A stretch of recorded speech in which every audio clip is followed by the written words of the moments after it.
లింగాన్ని తీసుకొచ్చి ఇంటి ముందు ప్రతిష్ఠించండి.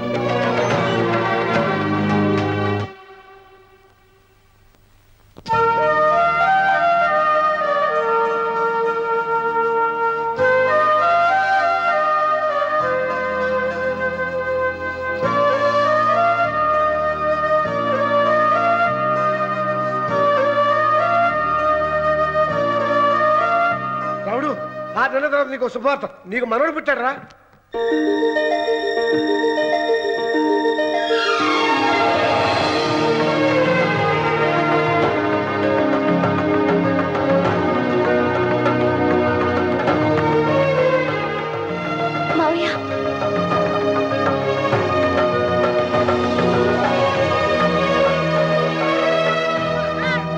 నా వంశం నిర్వంశమైపోతుందని జటాధారి శపించిన ఎదిరించి నా ఇంట పుట్టిన మొదటి వంశాంకురం.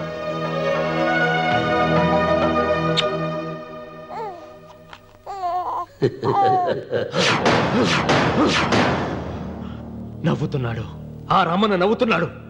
మళ్ళీ నవ్వుతున్నాడు. వాడు నవ్వుతున్నాడు. వారసుని పుట్టాడని హాయిగా నవ్వుతున్నాడు.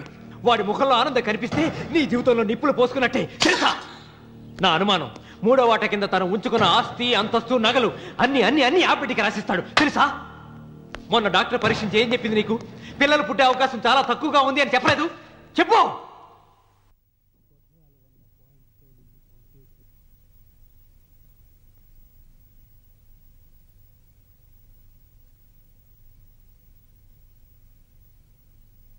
తను ఉంచుకున్న ఆస్తి, అంతస్తు, నగలు అన్ని అన్ని అన్ని ఆ బిడ్డకి రాసిస్తాడు. తెలుసా? మొన్న డాక్టర్ పరీక్షించి ఏం చెప్పింది నీకు? పిల్లలు పుట్టే అవకాశం చాలా తక్కువగా ఉంది అని చెప్పలేదు? చెప్పు. గొడ్రాలు అన్న పాయింట్తో నిన్ను పంపేసి మళ్ళీ కొడుక్కి పెళ్లి జరిపిస్తాడు. దిక్కుతోచని నువ్వు ఆత్మహత్య చేసుకుని చచ్చిపోతావు. ఇదంతా జరగకుండా ఉండాలంటే నీ తోడికోడలు కన్న బిడ్డని కన్నట్టే చంపేయాలి. ఈ భయాలేవి పెట్టుకోవద్దు. మీ నాన్న గుండెల్లో కత్తి కసా కసా దింపిన కసాయి వాడి మీద పగ తీర్చుకుంటున్నాననుకో, అంతే. బిడ్డ చచ్చిపోతే దిగులుతో రుక్మిణి చచ్చిపోతుంది. ఆమె పోతే ఈ ఇంటికి, ఆ ఇంటికి, అసలింటికి అన్నిట్లో నీదే పెత్తనం.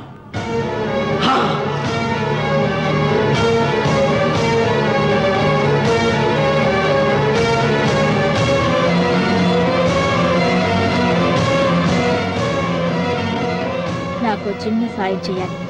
చేస్తావా? ఏంటమ్మా? బిడ్డకి పాలల్లో విషం కలపాలి. అయ్యో, నేను నడతాను కాదమ్మా.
బిడ్డకి చివరిగా ఏం పట్టించారు? పాలు తాగించా. పాలలో విషయం కలిసింది.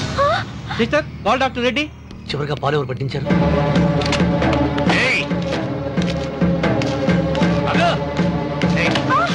పాలలో ఏం కలిపావు? నాకేం తెలియదు బాబు. నిజం చెప్పు. చెప్పదు బాబు. మీ మరదలే డబ్బిచ్చి బాబుకు పాలలో విషం కలపమని చెప్పింది.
ఒరే రామన్న, దేవుడి మీద కోపాన్ని నీ కుటుంబం మీద చూపిస్తున్నావు. కింద జన్మలో చేసిన పాపం వల్ల నీ తండ్రి అలా అయిపోయాడు, కానీ ఈ జన్మలో చేసిన పుణ్యానికి కాదురా. దేవుణ్ణి చూపించు అన్నావు. నీ కనుపాపంతో ఉన్న సూర్యుడినే కన్నెత్తి చూడలేని వాడివి అసలు దేవుణ్ణి ఎక్కడ చూడగలవరా? రామన్న, శాపాన్ని ఎదిరించి పుట్టాడని గర్వపడిన నీ మనవడు ఇప్పుడు చావు బతుకుల్లో ఉన్నాడు రా. గాయపడిన నీ రెండో కొడుకు ఇక్కడ చచ్చిపోతే నీ పెద్ద కొడుకుని ఉరి తీస్తారా? కొడుకుల్ని, కోడల్ని, మనవణ్ణి, భార్యని అందరినీ పోగొట్టుకుని నువ్వు ఒక్కడమే బతికి సాధించేదేమిట్రా? శివలింగాన్ని ప్రతిష్ఠించమను అన్నయ్యా అని నన్ను బతిమాలి నిన్ను ప్రాధేయపడి తన ఆఖరి కోరిక తీరకుండానే చచ్చిపోయింది నా చెల్లెలు. బ్రతికుండగా నీ భార్య కోరిక తీర్చలేదు. కనీసం ఆవిడ ఆత్మశాంతికైనా ఆ శివలింగాన్ని తిరిగి తీసుకొచ్చి మళ్ళీ ప్రతిష్ఠించరా, ప్రతిష్ఠించు. ఆ శివలింగాన్ని తీసుకొచ్చి ఇంటి ముందు ప్రతిష్ఠించండి. నీ బిడ్డని కాపాడుకోవడానికి కొద్ది గంటలే టైం ఉంది. శివరాత్రి ఘడియలు ముగిసిపోతే నీకు పశ్చాత్తాపం మిగిలిపోతుంది తప్ప వంశం మిగలదురా. వెళ్ళు, త్వరగా వెళ్ళరా.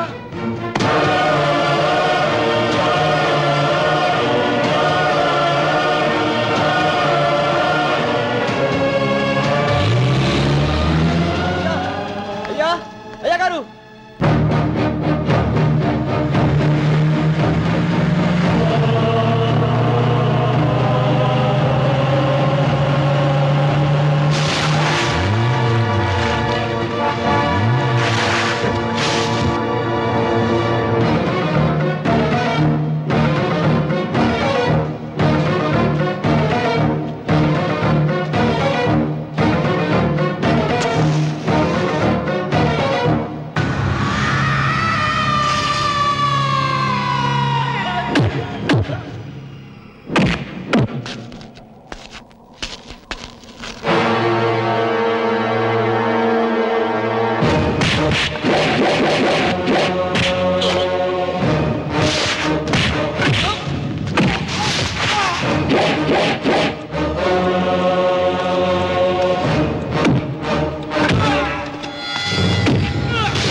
రామన్నా, నీ వల్ల ₹1 కోటి ఆస్తి నష్టపోయాను.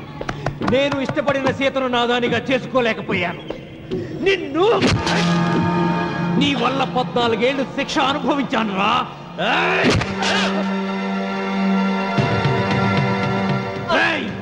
ఒంటరితనం నాకు అంటగట్టిన నిన్ను నీ కుటుంబంతో కలిసి ఉండనివ్వనురా.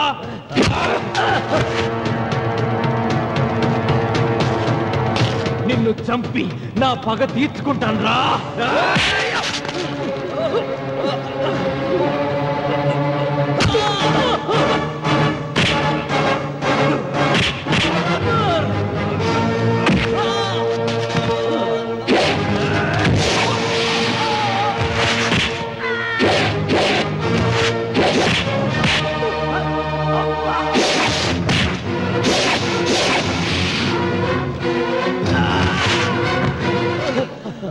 అయ్యా అయ్యా, శివలింగం.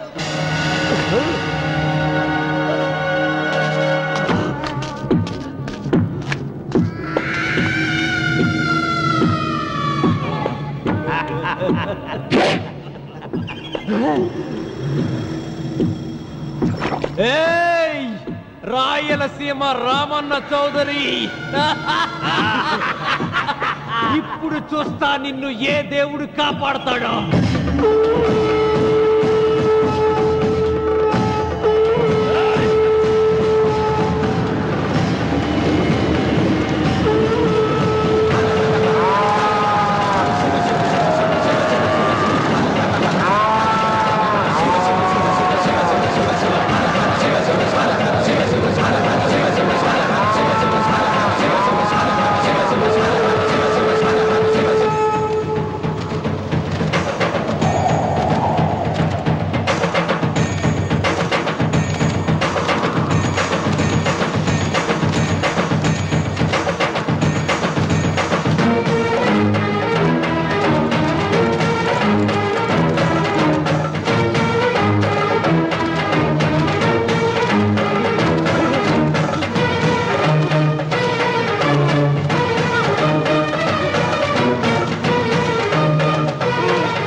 नागेन्द्रहाराय त्रिलोचनाय अस्माङ्गरागाय महेश्वराय नागेन्द्रहाराय त्रिलोचनाय अस्माङ्गरागाय महेश्वराय नित्याय शुद्धाय दिगम्बराय तस्मै नकाराय नमः शिवाय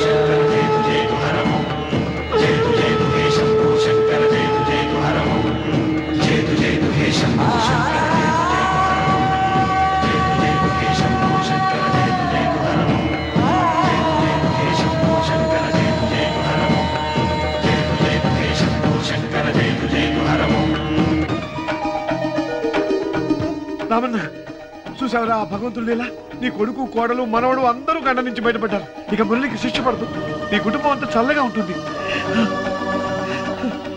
సీతమ్మ ఆత్మ ఇప్పుడు శాంతిస్తుందిరా